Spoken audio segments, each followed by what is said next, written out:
પાન હેલ્થના આ ઉદ્ઘાટન કાર્યમાં આપણી સૌની સાથે મંચ ઉપર ઉપસ્થિત ગાયત્રી પરિવારના સૌ સંતગણ, પૂજ્ય શ્રી હરિપ્રિય સ્વામી તથા સંતગણ, વડીલ મુરબ્બી શ્રી પરસોત્તમ બાપુજી, સાંસદ શ્રી પરસોત્તમભાઈ રૂપાલા, મારા સાથી મંત્રી શ્રી રાઘવજીભાઈ પટેલ, મારા સાથી મંત્રી શ્રી કુંવરજીભાઈ બાવળિયા, સાંસદ શ્રી રામભાઈ મોકરિયા, ધારાસભ્ય શ્રીમતી ગીતાબા જાડેજા, રમેશભાઈ ટીલાળા, પ્રકાશભાઈ વરમોરા, દુર્લભજીભાઈ દેથરિયા, સંજયભાઈ કોરડિયા, પૂર્વ મંત્રી શ્રી બ્રિજેશભાઈ મેરજા, રાજકોટ જિલ્લા ભાજપના પ્રમુખ શ્રી અલ્પેશભાઈ ઢોલરિયા, પાન ગ્રુપ ઓફ કંપનીના chairman Shri Mansukhbhai Paan, CEO Shri Chiragbhai Paan, director Shri Arvindbhai Paan, director doctor Anilbhai Patel, Baan લેબ્સના ચેરમેન શ્રી મૌલેશભાઈ ઉકાણી, પાન હેલ્થના ડિરેક્ટર શ્રી અલ્પેશભાઈ પાણ તથા આમંત્રિત સર્વ મહાનુભાવો, પ્રેસ મીડિયાના મિત્રો, સૌને મારા નમસ્કાર.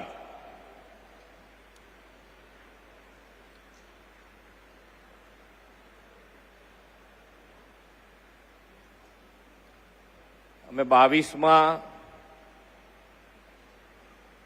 જે ફેક્ટરી જોઈ છે, જેનો પાયો જેને કહેવાય ને પ્રગતિનો પાયો, એ આપણા વડીલ મુરબ્બી અમારા અને સાંસદ એ વખતે કેન્દ્રમાં મિનિસ્ટર હતા એમના હાથે નખાયેલો છે, સાંસદ શ્રી પરસોત્તમભાઈ રૂપાલાજીના હસ્તે. એટલે પ્રગતિ અને પ્રગતિનો મેઇન પાયો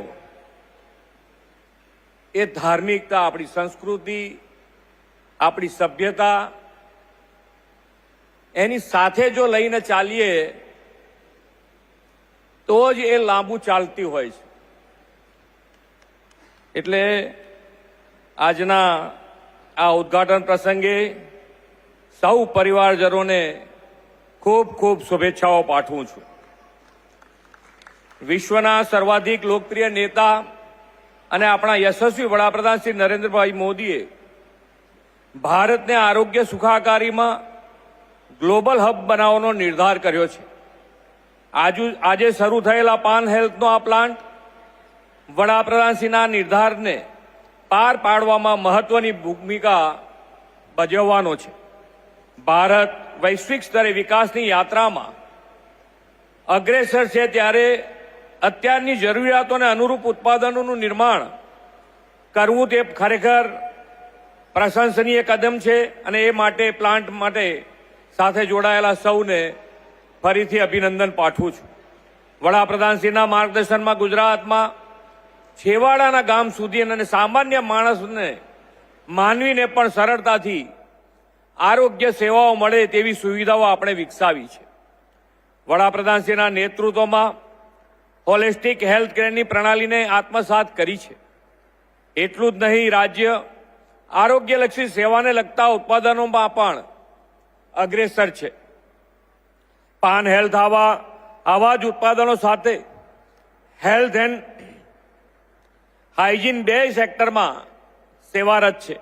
નાના બાળકો અને વડીલોને મોટી ઉંમરે અથવા ના તંદુરસ્ત તબિયતમાં જરૂરી એડલ્ટ ડાયપર અંગે તેમજ મહિલાઓમાં મેન્સ્ટ્રુઅલ હાઇજીન અંગે જાગૃતિ આવી છે. સેનેટરી પેડ પણ મહિલાઓને આરોગ્ય જાળવણી માટે આજના યુગની મહત્વપૂર્ણ જરૂરિયાત છે. આ પ્લાન્ટ આવા આરોગ્યલક્ષી ઉત્પાદનોથી વડાપ્રધાનશ્રીના હેલ્થ એન્ડ વેલનેસમાં ભારતને અગ્રેસરતા તરફ લઈ જવાનો સંકલ્પ પૂરો કરશે. વડાપ્રધાનશ્રીએ મેક ઇન ઇન્ડિયા સાથે આત્મનિર્ભર ભારતના નિર્માણની દિશા આપણને આપી છે. આજે ભારતમાં આટલું વિશાળ ઇન્ફ્રાસ્ટ્રક્ચર અને ઉત્પાદન ક્ષમતા ધરાવતો પ્લાન્ટ અહીં સૌરાષ્ટ્રમાં સ્થાપિત થાય છે, તે આ દિશામાં વધુ એક કદમ છે.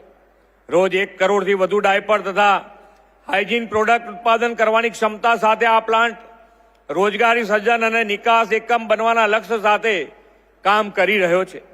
મેન્યુફેક્ચરિંગ ઇકોસિસ્ટમની દ્રઢતાનું ઉદાહરણ આ પ્લાન્ટ પૂરું પાડે છે. આજે લગભગ 2200 થી વધારે લોકોને આ ગ્રુપ રોજગારી આપી રહ્યું છે. એમાંય 50% વધારે મહિલા કર્મચારીઓને રોજગારી આપીને મહિલા સશક્તિકરણ માટેનું પણ ઉત્તમ ઉદાહરણ પૂરું પાડ્યું છે. એટલું જ નહીં, આજે પાન હેલ્થ દ્વારા મેન્સ્ટ્રુઅલ અવેરનેસ અને મહિલા સશક્તિકરણના ભાગરૂપે 2,51,000 સેનેટરી પેડનું નિઃશુલ્ક વિતરણ કરવાની જે પ્રતિબદ્ધતા દર્શાવી છે તે પણ અભિનંદનને પાત્ર છે. પાન ગ્રુપે ટીમવર્ક, ગુણવત્તાયુક્ત ઉત્પાદનો, સ્વચ્છતા અભિયાન, સંસ્કૃતિનો સમન્વય અને માન મર્યાદા જેવા પંચકર્મોથી પોતાની ધરોહરને મજબૂત બનાવી છે. આ પ્લાન્ટમાં આજે ચૈત્રી નવરાત્રીના આ દિવસોમાં 108 કુંડી ગાયત્રી યજ્ઞનું આયોજન થયું છે. તે વડાપ્રધાનશ્રીના સાંસ્કૃતિક વિરાસતની જાળવણી સાથેના વિકાસની નેમ સાકાર કરે છે. પાન હેલ્થના સંચાલકો હેલ્થકેર ઉપરાંત પાછલા 3 દશકથી કપાસના વ્યવસાય સાથે પણ જોડાયેલા છે. આદરણીય શ્રી નરેન્દ્રભાઈ મુખ્યમંત્રી હતા ત્યારથી ખેડૂતોના કલ્યાણના વિચાર સાથે કપાસના મૂલ્યમાં વૃદ્ધિ કરી ખેડૂતોની આવક વધારવામાં તેમણે પ્રયાસ કર્યા છે. તેમના નેતૃત્વમાં ગુજરાત સરકારે 5F ના સૂત્ર farm to fibre to fabric, factory to fashion to foreign મંત્ર સાથે ટેક્સટાઇલ પોલિસી 2012 અમલમાં મૂકી હતી. વડાપ્રધાનશ્રીના આ વિઝનને વેગ આપવા આપણે નવી ટેક્સટાઇલ પોલિસી 2024 લાવ્યા છે. આ પોલિસી ટેકનિકલ ટેક્સટાઇલ ઉદ્યોગને વ્યાપક પ્રોત્સાહન આપવામાં સફળ રહી છે. રાજકોટ આસપાસના વિસ્તારમાં ટેકનિકલ ટેક્સટાઇલની સુદૃઢ ઇકોસિસ્ટમ ઊભી કરવામાં પણ આ પ્લાન્ટ મહત્વની ભૂમિકા ભજવશે એવો મને વિશ્વાસ છે.